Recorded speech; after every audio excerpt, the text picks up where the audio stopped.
겠습니다. 자, 여러분 보시면서요. 구독과 좋아요 알림 꼭 부탁드리도록 하겠습니다. 자, 오늘 그 아침에 한동훈 전 대표가 그동안 보면 뭐 이 친윤들이나 이 강성 보수층들부터 배신자 이야기를 많이 듣잖아요. 근데 대통령을 배신했다 이런 네. 이야기 듣지 않습니까? 그렇죠. 오늘 한동훈 대표가 아주 선명하게 이야기를 했습니다. 라디오에 나와서. 자, 아침에 KBS에 나와서 한동훈 대표가 한 이야기 감독 한번 보여줄까요? 자, 대통령을 배신한다는 거는 예를 들어 대통령이 국민의 뜻에 따르지 않고 네. 대통령이 국민의 어떤 뜻과 괴리되고 정말 많은 국민들의 어떤 뜻과 될 때 그 정치인은 어떤 선택을 해야 될까요? 결국은 국민의 뜻에 따라서 결국은 어떤 선택을 해야 될 거 아니겠습니까? 네. 그러니까 오늘 한동훈 대표가 지적한 게 바로 그겁니다. 결국 민심이 윤심보다 5천만 배 중요하다. 네. 딱 요 이야기를 했습니다.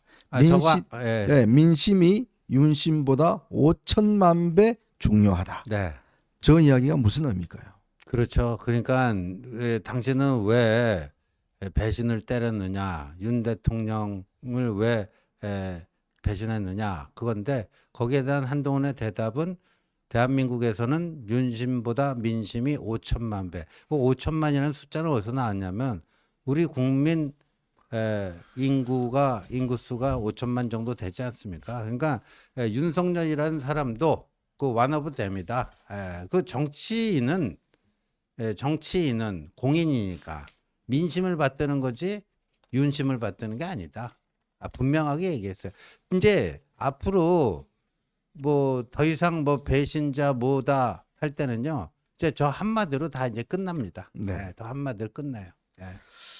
자, 이 오늘 아침에 조선일보 정우상 논설에 쓰는 칼럼에 보면 이야기를 했습니다. 언젠가부터 이 보수가 연전연패를 하고 있는데 근데 지금 여러분들 아마 이 보면 보수는 선거 때만 진다고 그랬는데 그렇지 않습니다.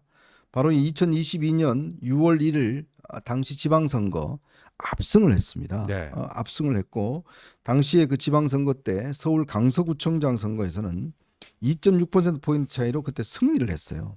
근데 불과 1년 4개월 뒤에 열렸던 이 강서구청장 보궐선거가 있습니다. 네. 그 왜 열렸냐면 당시 구청장이었던 김태우 구청장이 결국 선거법 위반으로 이제 직을 상실했지 않습니까? 그랬었죠. 자, 그러니까 이 윤석열 당시 대통령이 김태우가 워낙 측근이다 보니까 사면을 시켜버렸어요. 네.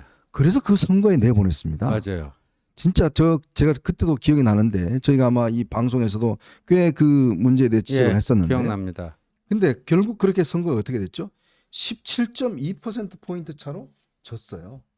그때부터 맞아요. 결국 선거의 패배가 시작되는 겁니다. 네, 맞습니다. 강서구청장 또 얘기 안 할 수가 없는 엑스포, 그 다음에 이제 총선, 그 다음에 이제 그 이번에 그 4.2 재보궐선거 그리고 나서 헌법재판소의 8대0 기각 결정까지 정말 손대는 것마다 지금 이와 같은 마이너스의 손을 보여줬는데 지금 이제 또 이 마이너스의 손을 또 지금 작동하기 시작을 했다라는 생각이 들고 네. 저는 이제 그런 생각이 드는 거예요. 제가 어제 TV조선 방송에 가서 거기 방송은 좀 이제 그 우리 당의 약간 이제 열성 지지층 분들이 네. 많이 좀 이렇게 보더라고요. 그래서 거의 제가 그 방송에서 발언을 하면 거의 민주당에 가면 또 이제 민주당 쪽에 그 MBC 쪽에 가면 민주당 지지자들이 저한테 악플을 계속 다는데 거기 가면 또 우리 열성 지지층이 저한테 악플을 계속 달아요. 네네. 그래서 제가 딱 등장하자마자 악플들이 쭉 올라오다가 제가 한덕수 총리를 이용해서 밖에서 이렇게 쓰는 방법을 이용하면 그게 정치공학적으로 옳고 그름을 떠나서 정치공학적으로 한동훈 후보에게 불리할까? 불리할 이유가 없다. 왜냐? 당내 친윤 후보들의 힘을 빼니까 그 얘기를 하면서 그 이유를 차근차근 설명을 했어요. 왜 그러냐? 결국에는 TV 토론 등을 하는 과정에서 계엄과 탄핵에 대해서 이야기를 해야 되는데 본선을 생각한다면 김문수 후보가 했던 행보 같은 행보를 해야 되는데 지금 우리의 열성 지지층들은 감정적으로 굉장히 끌어올라져 있는 상황이기 때문에 그 감정에 안 맞는 말을 본선을 생각하면 할 수밖에 없는 거예요. 네. 그런데 그 후보들이 하게 되면 김문수 후보가 당했던 것처럼 굉장히 감정적인 공격을 또 받게 될 거라는 거죠.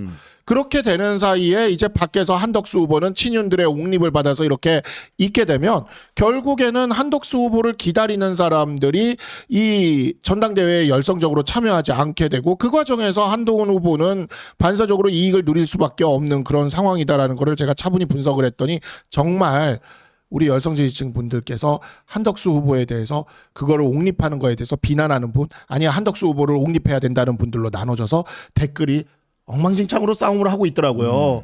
그러니까 이런 결과를 또 유발시킨 거죠. 누가? 바로 이 강서구청장 때부터 시작해서 지난 4.2 재보궐선거와 헌법재판소 8대0 인용까지 만들었던 이 친윤의 이 마이너스의 손들이 또 이 구도를 지금 만들었어요. 그랬는데도 아직도 포기를 못해서 오늘 제가 또 오다 보니까 기사가 하나 났는데 제가 그 PD님께도 보내드렸는데 잠깐 보여주셔도 좋을 것 같은데 박민영 국민의힘 대변인이에요. 네. 대변인인데 이날 TV조선에 출연하여 트럼프 대통령 측에서 한대행을 직접 만나고 싶어 한다는 의사를 전해온 것으로 안다. 누가 봐도 당 대변인이 한대행을 띄워주고 있어요. 근데 더 재밌는 건 이거를 총리실에서는 아는 바 없다라고 답을 또 한 겁니다. 네. 정말 이건 이 기사입니다. 정말 충격적이죠. 이게 당 지도부가 당 지도부에 속한 인사잖아요. 당 지도부에 속한 인사가 경선 중에 당내 대선 경선 중에 당 밖에 있는 주자에 대한 이야기를 방송에 나와서 하는 겁니다. 정말 저는 진짜 충격적이고 이러한 부분들을 이 마이너스의 손들이 또 하고 있다. 박민영 대변인이 지난번은 2인 그 만든 게 한동훈 떨어뜨리려고 만들었다 뭐 그 이야기 한 사람 아니에요? 그죠? 그 당에서 아무 조치 안 했죠? 예, 저기 조치했답니다. 네, 뭐라고 했대? 뭘 조치했대요? 그 권영세 당대표의 격인 권영세 비대위원장이요. 조치를 했는데 네, 뭔 조치했어요? 구두 경고했답니다. 조심해. 구두 경고. 웃으면서 조심해. 그러는 거야? 웃으면서? 그 구두 경고를 하는데 만 하루가 걸렸습니다. 아주 엄중한 조치를 아주 엄중하게 취하신 조심해. 것 같은데. 그랬군요. 근데 이제 우리 지금 여기 그 주제는 정상 칼럼 민주당이 보수를 가장 두려워했던 순간인데 그렇죠. 여기에 핵심 요지는 이겁니다. 보수 정당은 축출과 배제가 아니라 용기 있게 포용할 때 빛이 났다. 네. 그 얘기예요. 그러면서 몇 가지를 얘기했는데 자 여러분 90년 3당 합당 노태우의 민주정의당 김영삼의 통일민주당 그다음에 김종필의 신민주공화당 이 3당 합당 이거를 저 민주당 계열에서는 3당 야합이다. 네. 호남을 고립시키기 위해서 아주 안 좋은 기득권 지역 뭐 연합을 한 거다. 뭐 이런 건데 저는요 그걸 바로 이렇게 보는 거예요. 용기 있게 포용한 거예요. 원래 박정희 때부터 전두환 노태우에 이르기까지 이 군인 출신 대통령의 어떤 그 서사가 있다면 그건 산업화의 서사였습니다. 그런데 굉장히 저는요 3당 합당은 단순한 덧셈 정치가 아니라 곱셈 정치다. 이거는 곱셈을 한 거다. 왜? 김영삼 뭐예요? 민주화 DNA야. 민주화 DNA. 그다음에 문민 출신은 문민 아니야. 그러니까 이질적인 DNA를 받아들인 거예요. 융합이죠. 예. 그래서 거기서 그 다음 정권을 김영삼 정권을 만들어 가지고 이 당의 민주화라고 하는 서사까지도 생기게 한 겁니다. 보수가 산업화와 민주화를 다 갖게 된 거죠. 그렇죠. 바로 그겁니다. 이게 이 오늘 정구상 칼럼에서 얘기하고자 하는 건데 요즘 하는 꼬락서니를 보니까 뭐 배신자 타령하고 뭐 싸가지가 있다 없다 해갖고 다 너 나가 너 뭐 축출과 배제 이래갖고는 그냥 무난하게 망한다는 얘기죠. 선거 결과를 보면요. 늘 예를 들어서 이 통합하고 뭐 5.18 관련돼서 사과하고 또 국민들에게 좀 아픈 면에 대해서 보듬고 이럴 때는 선거가 항상 승리했습니다. 네. 항상 국민들은 이 보수 세력에게 보수 세력의 어떤 포용력 여기에 대해서 승리를 안겨줬어요. 근데 배제할 때 계속 배제하고 엉뚱한 그 일을 할 때는 항상 참담한 이 패배를 안겨줬습니다. 자, 여러분 생각해 보십시오. 지난 총선 때요. 만약 한동훈 대표가 주장한 대로 김건희 여사와 관련된 특별한 조치를 취한다든지 이종섭 문제 이런 게 없었다고 그러면 과연 이런 패배를 안 했을까요? 우리 다 알지 않습니까? 당시 여론조사를 통해서 이미 150석 정도는 충분히 할 수 있을 거라는 거 다 나왔지 않습니까? 근데 그 결과는 어떻게 됐죠? 한동훈 대표의 말을 듣지 않고 계속적으로 그냥 혼자 가다 보니까 결국 선거가 망했고 그 이후의 사태가 결국 여기까지 이어지는 거 아니겠습니까? 그렇죠. 자, 이런 상황인데 지금 이 상황에서도 결국 한동훈을 배제한 나머지 오늘도 보면 서울시장들 다들 만나가던데 네. 결국 그것도 보면 한동훈을 빼냈고 전부 다 이제 우리 똘똘 뭉치자 뭐 이런 거 아니겠어요? 결국은 그거 아닙니까? 야당에도 좋다. 한동훈만 안 돼. 이런 지금 실상을 보여주고 있잖아요. 그리고 지금 윤 대통령을 끝까지 결사옹위하려고 하는 이런 행태를 보여주고 있잖아요. 네. 이게 지금 선거를 이기자는 사람이에요? 지자는 사람이에요? 야, 하다못해 민주당의 박수현 의원이죠. 방송에 나와서 그 얘기를 하더라고요. 국민의힘은 한동훈과 싸우려고 하지 말고 이재명과 싸워야 되는 거 아닌가요라는 얘기를. 답답하니까. 아니 진짜 나는 정말 민주당의 박수현 의원이 라디오인가에 나와서 그 얘기를 하는데 야 이게 우리가 이런 훈수를 저놈들한테 듣고 있어야 돼라는 생각이 들 정도. 하도 답답하게 그 이야기 했겠죠. 예. 진짜. 하는 꼬라지를 보니 이 사람들이 진짜 누구를 위해 싸우는지도 진짜 모르고 그냥 저거들끼리 싸우니까 이 엄중한 국면에서 오죽했으면 그런 이야기까지 듣고 하겠습니까?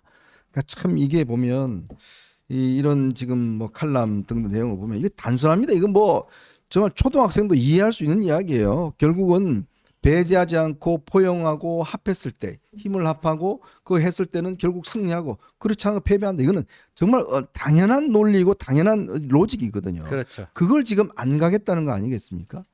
참 그러다 보니까 지금 보니까 결국은 한동훈 대 반한동훈 이 구도가 지금 사실은 민주당 국민의힘 경선에서 지금 구도가 돼버렸어요. 그렇죠. 예, 지금 뭐 한덕수부터 시작해갖고 여러 가지 시나리오들이 나오는 게 뭐 최종 뭐 양자 경선 뭐 이런 거 다 그게 지금 뭐 거기로 이제 수렴이 되는 건데 주적이 누군지를 모르는 것 같아요. 네. 주적이. 예.